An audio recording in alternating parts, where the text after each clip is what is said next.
What's up, boys? You know what time it is. It is time for our Week 5 recap. We're going to get heated today. I think everybody knows a couple things that happened. We got some humongous point swing differentials from last week to this week. We got some really tight games decided by unfortunate events. We'll get right into it. First up, we got the Drew Tanglan and your boy, the Commish. Going through here, I do fortunately get the victory here, 119 over 108. It sort of came down to last night, and if Patrick Mahomes could pull off 38, I think, somehow. Didn't do too bad, 26. He's doing a lot better than last year. But I think Drew is just like maybe a defense away from winning this one.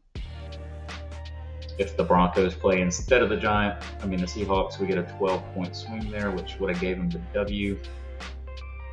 I'm extremely fortunate that didn't happen. I did not realize Kareem Hunt went off. That's crazy. We'll see how that goes for the rest of the season. Glad this worked out for me. I mean, let's just be real. This is my team, so of course I'm happy about this. Then we move on to play Dylan next week, so that should be fun. Next up, we got Mr. Mark No Andrews in with the 173. Okay, just so y'all know, last week my man dropped 83.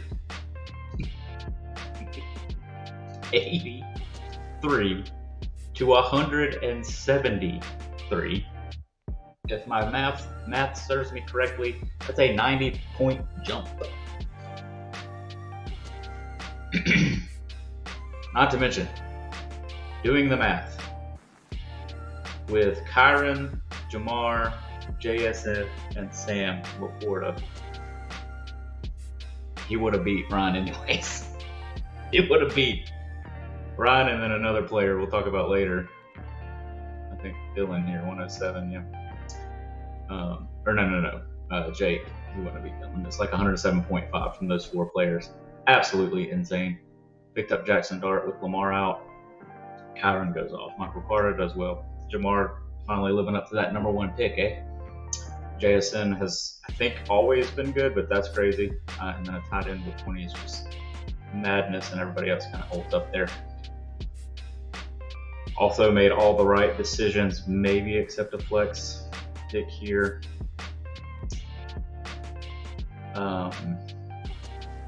And we'll keep moving forward.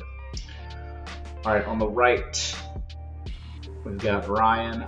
What happened? Okay, so AJ gets low, Chris Godwin is low, Chase Brown's low, Travis is low. Just some low, maybe under 10 scores here. Giants with 0. Of course, Joku goes off. Not bitter about that because, I traded him, Joku. But that's okay. So there we have it. A huge 80-point swing here. Looking up for Aaron despite all the injuries. And now we have this game. Okay. And try to be calm. By the way, if I had to pick somebody to win this game, probably would have been Dale. I mean, I've known him for almost 20 years now. I like Grayson a lot. This is sort of inconsequential to the standings, I guess. But he loses by 3.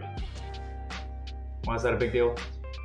Well, because your boy, demercado, Mr. Emery demercado over here, dropping 6. It's not bad for a flex RB, right? Except at the end of the game, he breaks off for a 40-yard touchdown, which would have been 10 point. I think it was 40 yards, I don't know, but 4 plus 6 is 10, right? 10-point play, wrapping it up for him.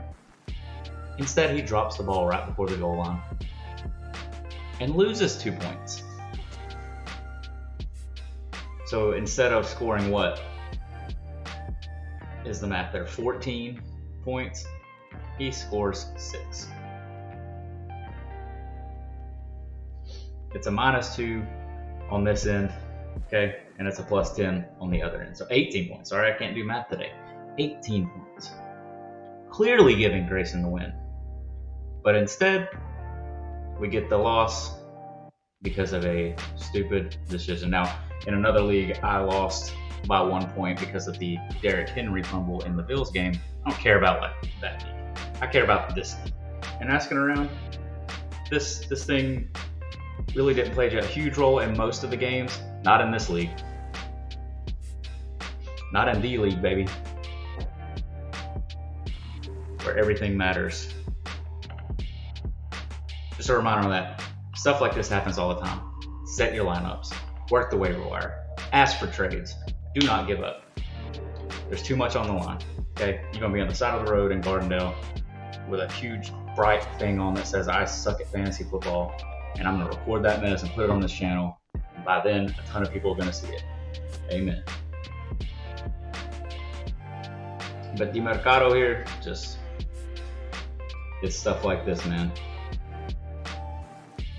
My boy Grayson made all the right choices, all the right lineup decisions. We're going to ignore the 27 on the bench. Most of the right decisions. I know the coach hit him. I didn't see anything wrong with it. Light him up, dude. He's got pads on. Dealt with Waddle going big at 23, but just, getting that win there. Congrats to him. He's moving up to 6th. And we move on. Now, according to projections, this was supposed to be a blowout. Ended up not being so. Blake was projected 140, and I don't remember what Jake was projected at, but this is how it works out. He did have a slight chance of Butker going off for, I think it was 17.1 to give him the W, but that did not happen. Unfortunately, Woody Marks, wow. You're stacked at QB, pal. Travis Kelce with the +10. So what's that, 13? Shh.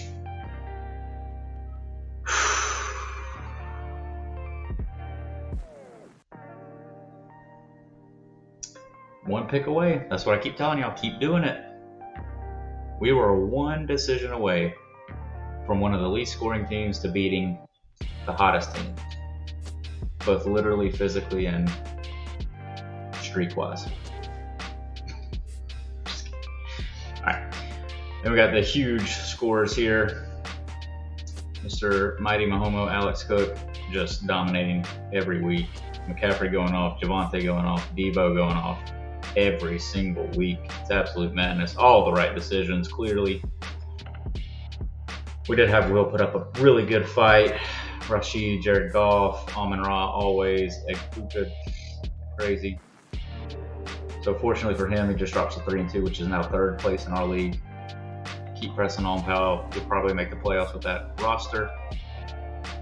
And as I said in the group chat, Alex, I hope you make it all the way to the championship undefeated and then get beaten by some rando 6 seed. Hopefully that 6 seed is me. Thanks. Last, we have another last place brawl with Eric and Dylan. This worked out in favor of Eric. His team should do this every week. I don't know why it doesn't, but the main story here is Jake Ferguson, the tight end, goes off, and Rico Dowdle, baby, going for 32 on the Panthers, getting them that win against Miami, which is awesome. Stafford at QB here, that's 6 + 6. Let's see if he could have done anything else. Worthy, Singletary. Nope, not much he could have done there, pal. But like I said, don't quit. We're not even halfway through yet. We're getting close, but we're not halfway through yet. Keep on trucking. Do not stop setting your lineups. Let's check out the standings after this week. See what we got here.